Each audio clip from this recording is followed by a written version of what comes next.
ကျွန်တော်ဗုဒ္ဓဘာသာ1991မှာယေရှုယုံတယ်မွေးကလေးကခရစ်ယာန်မဟုတ်91မှာယေရှုယုံတယ်အဖေမေရောဗုဒ္ဓဘာသာဖြစ်တယ်ဆိုဘာဖြစ်လို့ယေရှုကိုယုံရတယ်လဲဆိုတာပြောပြခြင်းတယ်ဘာသာအားလုံးကောင်းတယ်ဂိုင်းတွေလည်းအားလုံးကောင်းတယ်ဒါပေမဲ့အဲ့ဒီဘာသာတွေအားလုံးကအချုပ်ကကိုကောင်းမှရမှာဒါကြောင့်ဘာသာအားလုံးကောင်းတာပဲလုပ်ခိုင်းတယ်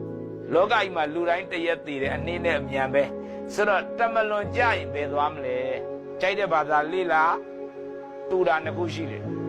တစ်ခုကငရဲဆိုတာရှိတယ်နောက်တစ်ခုကငရဲကလွတ်ရင်ဒုက္ခချမ်းသာကုန်ဆိုတာရှိတယ်ဘယ်ဘာသာမဆိုမကောင်းတဲ့လူကတော့ငရဲကြတော့ငရဲကလွတ်ခြင်းကြိုးစားအလွယ်တကူပြောရင်ဒါပေမဲ့ကိုမေးကြည့်တကယ်ကြိုးစားနိုင်လားများများစဉ်းစားနဲ့ကာယကဝစီကမနောကကျမ်းစာမှာလည်းပါပါတယ်ဗုဒ္ဓဘာသာမှာလည်းပါပါတယ်ဟိန္ဒူမှာလည်းပါပါတယ်ဒါအဲ့ထဲမှာတစ်ခုပဲစဉ်းစားမနောကစိတ်နဲ့တော့မမားနဲ့စိတ်နဲ့မမားတဲ့လူတွေဒီမှာရှိလားတရက်ကောင်းတာနဲ့မကောင်းတာရှိရင်ကုသိုလ်တစ်ပဲငရဲတစ်ပိဿာတဲ့ကောင်းတာနဲ့မကောင်းတာရှိရင်မကောင်းတာကပို့ပြီးတော့များတယ်လေမကောင်းတာပို့များတယ်ဆိုတော့ကျွန်တော်တို့ဘလို့နီးနဲ့မှကောင်းတဲ့နေရာ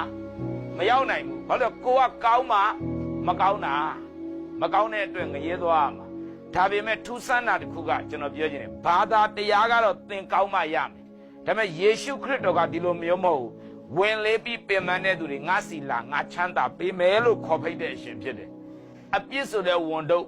မလေးတဲ့လူမရှိပါဘူးတရက်အကုသို့များတယ်မဟုတ်လားတရက်ကိုမကောင်းတာတစ်ခုပဲလုံးမိတယ်ထားတစ်လမှာ30 31တစ်နှစ်မှာ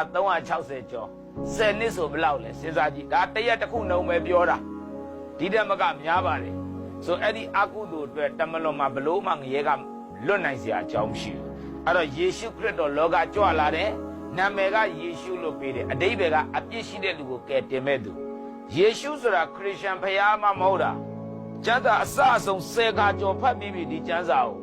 ယေရှုကခရစ်ယာန်မဟုတ်ဘူးအလွတ်ဖတ်ပြီးပြီ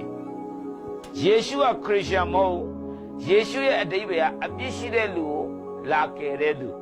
ဒါဆိုခမည်းခင်ဗျာဘာလူမျိုးပြပြဘာဘာသာပြပြဘာဂိုင်းပြပြအရေးကြီးတာငါအပြစ်ရှိလားအဲ့ဒါစဉ်းစားရမယ်အပြစ်ရှိရင်တော့ကိုပြစ်ကိုခါ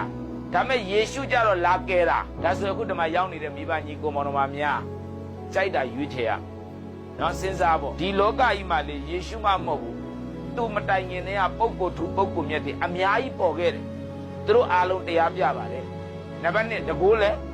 ပြပါတယ်ယေရှုလည်းတရားပြတယ်တကူပြတယ်တူတူပဲဒါပေမဲ့မတူတာတခုပြောမယ်နံပါတ်3ယေရှုကိုယ်တိုင်လဝကတိုင်မှာသေတယ်တကြိုတယ်3ရက်ကြာသေခြင်းကပြန်ရှင်တယ်ရက်40ထင်ရှားပြတယ်အရှင်လက်ကောင်းကင်ဘုံတက်သွားတယ်သေခြင်းမြင့်စုမှန်ကိုအောင်မြင်တဲ့အရှင်ဖြစ်တယ်အဲ့ဒီယေရှုဘာအတွက်အသေးခံတာလဲအဲ့ဒီယေရှုခရစ်တော်ဟာမိတ်ဆွေနဲ့ကျွန်တော်အပြစ်အတွက်လဝကတိုင်မှာသူသေသွားတယ်